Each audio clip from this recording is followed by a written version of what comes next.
हमारे साथ मनिंदर सिरसा साहब जुड़ गए हैं। सिरसा, आपका स्वागत है इंडिया टीवी पर और बधाई है आपको गुजरात के नतीजों के लिए।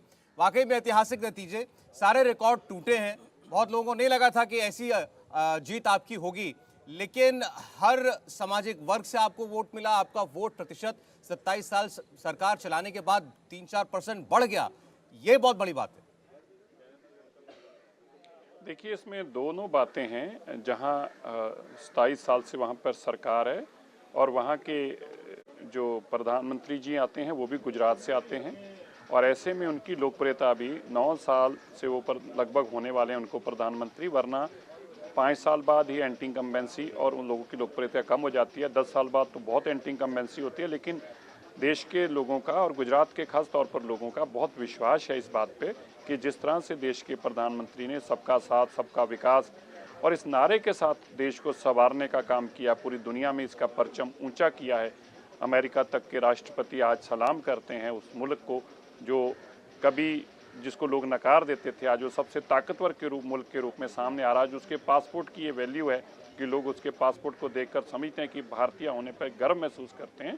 तो ऐसे में जो प्रधानमंत्री जी ने बदलाव लाया उसका गुजरात ने बहुत सही तरीके से माकूल जवाब दिया है। और ये देखिए, सबसे बड़ी बात क्या है, आज तक 149 सीटें मैक्सिमम आई हैं, 149, वो भी तब आई जब नफरत की राजनीति हुई 1984 के इंदिरा गांधी के असैसिनेशन के बाद। जिस तरह सिंपैथी भी और जिस तरह से सिखों के साथ कत्लेआम किया गया, इन सबको देखते हुए ये एक सिंपैथी के साथ वोट लेने की कोशिश की गई और नफरत के साथ। लेकिन यहाँ पे क्या है, सबका साथ सबका विकास, देश को आगे बढ़ाने की एक सोच, और उसके कारण देश के प्रधानमंत्री जी की लोकप्रियता है। और सारे रिकॉर्ड तोड़ने का काम किया है देश के प्रधानमंत्री जी के। वहाँ के लोगों ने भी, हम जहाँ उनका आभार व्यक्त करते हैं, वहाँ देश के प्रधानमंत्री जी ने हम सबका सिर ऊंचा किया, उसके लिए उनका भी धन्यवाद करते हैं। तो बहुत खुशी की बात है, आज हर भारतीय, हर गुजराती और हर भारतीय जनता पार्टी का कार्यकर्ता गर्व महसूस करता है कि हमने सिरसा जी, और वो हम तस्वीरों में भी देख रहे हैं और आपके चेहरे से भी हम अंदाजा लगा सकते हैं कि गुजरात के नतीजे आपको भी गदगद कर रहे हैं और आपकी जो खुशी आपके चेहरे पर नजर भी आ रही है। लेकिन कांग्रेस की जो दुर्दशा है, एक वजह ऐसे भी माना जा रहा है कि आप रिकॉर्ड कायम कर रहे हैं। ये कहा जा रहा है कि कांग्रेस ने वॉकओवर दे दिया आपको, जिसकी वजह से आपने रिकॉर्ड कायम किया। नहीं, देखिए, वॉकओवर नहीं दिया, ये आपको गलतफहमी है। आम आदमी पार्टी और कांग्रेस का अकॉर्ड हुआ, दोनों का आपस में एक एमओयू हुआ, जिसमें उन्होंने कहा कि आम आदमी पार्टी हिमाचल छोड़ेगी और कांग्रेस दिल्ली छोड़ेगी, और गुजरात में जहां आम आदमी पार्टी कुछ कर पाएगी वहां कांग्रेस नहीं जाएगी, और जहां कांग्रेस कुछ कर पाएगी वहां आप नहीं जाएगी। इस तरह का इन्होंने इंटरनल एक अकॉर्ड किया, जिसके चलते आपने देखा रातों रात आम आदमी पार्टी हिमाचल से गायब होगी और उसी तरह कांग्रेस दिल्ली से गायब होगी। तो ये ऐसा नहीं है, इन्होंने मिलकर उल्टा चुनाव लड़ा है। इन्होंने उस तरह से चुनाव लड़ा जिसका नुकसान भारतीय जनता पार्टी को हो। कांग्रेस की आज एक ही सोच है। पंजाबी में एक हमें कहावत सुनाया करते थे कि भगवान किसी पे बड़ा प्रसन्न था, उसने पूछा तुझे क्या चाहिए, पर एक मेरी शर्त है, भगवान ने कहा जो तुझे मिलेगा तेरे पड़ोसी को डबल मिलेगा। तो वो बोला जी मेरी एक आंख फोड़ दो। बोले आंख फोड़ दो, वो क्यों? बोले पड़ोसी की दोनों फूट जाएंगी। कांग्रेस का ये हाल है।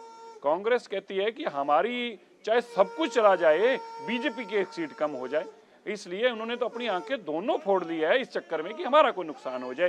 कांग्रेस ने दिल्ली भी छोड़ दी और गुजरात के अंदर भी उन्होंने मिलकर दोनों ने चुनाव लड़ा है। इंटरनली दोनों मिले हुए थे।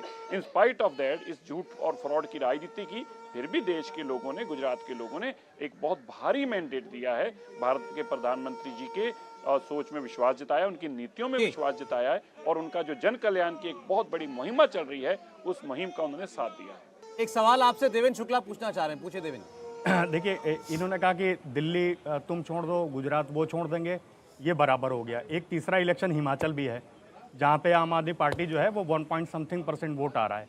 तो वहाँ पे बीजेपी के प्रदर्शन पे ये बीजेपी के प्रवक्ता भी मानेंगे कि आम आदमी का कोई असर नहीं है। तो इलेक्शन तो अभी जो दिख रहा है वो उनके पक्ष में नहीं दिख रहा है। वोट शेयर 5% गिर गए हैं किसी ट्रायंगुलर फाइट के बिना, ठीक। तो अब वहाँ पे हिमाचल में कौन सी पार्टी है जिसके कारण वो कहेंगे कि नहीं, यहाँ बीजेपी के प्रदर्शन पे फर्क पड़ा है? सीधा जवाब देंगे। हिमाचल तो आप सीधे डायरेक्ट फाइट में हारे ना कांग्रेस से।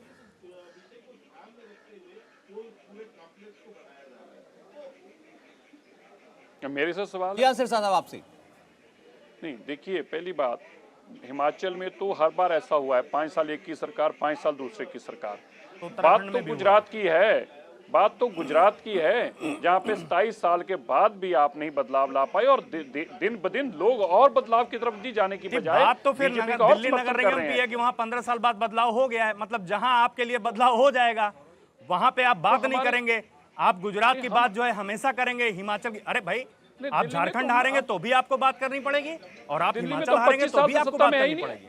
दिल्ली में तो 25 साल से सत्ता में है ही नहीं है, वो आम आदमी पार्टी और उससे पहले कांग्रेस थी। अरे नगर निगम में 15 तो साल आप तक थे, शीला रही। नगर निगम में तो आप थे, नगम निगम का चुनाव वो भी पार्टी लाइन पे इलेक्शन लड़ा गया, ये मत कहिएगा कि वो पंचायत की तरीके लड़ा को आप जाता है। मिलाएंगे तो भैया भगवान ही राखा। अगर आप नगम निगम को और एक स्टेट के चुनाव को एक बार आप समझते हैं तो फिर भगवान ही राखा आपका। मैं अच्छा क्या ठीक कहूँ है, आपको अगर इस बात पे? भगवान ही राखा है और नगर निगम के चुनाव को आप उस स्तर का नहीं मारते हैं तो क्यों नहीं, फिर मैं नहीं ऐसा कह रहा करते नहीं है, हैं कि पर अलग अलग मुकाबला मत करें।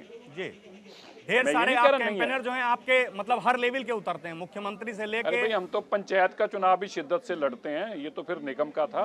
मैंने कहा कि निगम के चुनाव को और स्टेट के चुनाव को एक बराबर मानोगे तो ठीक नहीं होगा।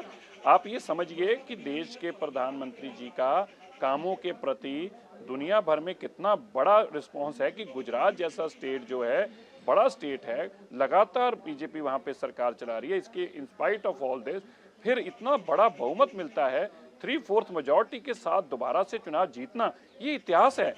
और इतिहास की बात नहीं करेंगे, एक नया आयाम लिखा गया है, उसकी बात ना करें तो अच्छा नहीं होगा। मैं तो ये कह रहा हूँ। आप बताइए अगर मेरी बात गलत है तो। इतनी आपकी बात से हम सहमत हैं कि गुजरात की आपकी जीत बहुत बड़ी जीत है। 27 साल के बाद वोट प्रतिशत बात बढ़ तो जाना, बनती इतनी है ना रिकॉर्ड आज। सीटें आना, इसमें कोई शक नहीं है। बात केवल इतनी हो रही थी कि दो जो और चुनाव हुए उनमें भी आपकी डिसाइसिव हार हुई है, तो इस जीत का श्रेय आपको है, तो उन हार का भी कुछ ना कुछ तो ब्लेम आपको लेना पड़ेगा। बहरहाल तो आज आपकी बड़ी जीत पर बधाई देते हैं आपको। बहुत धन्यवाद आपका हमारे साथ जुड़ने के लिए। इंडिया टीवी हर वक्त हर जगह डाउनलोड करने के लिए सर्च करें India TV news Google play store या ऐप स्टोर पर।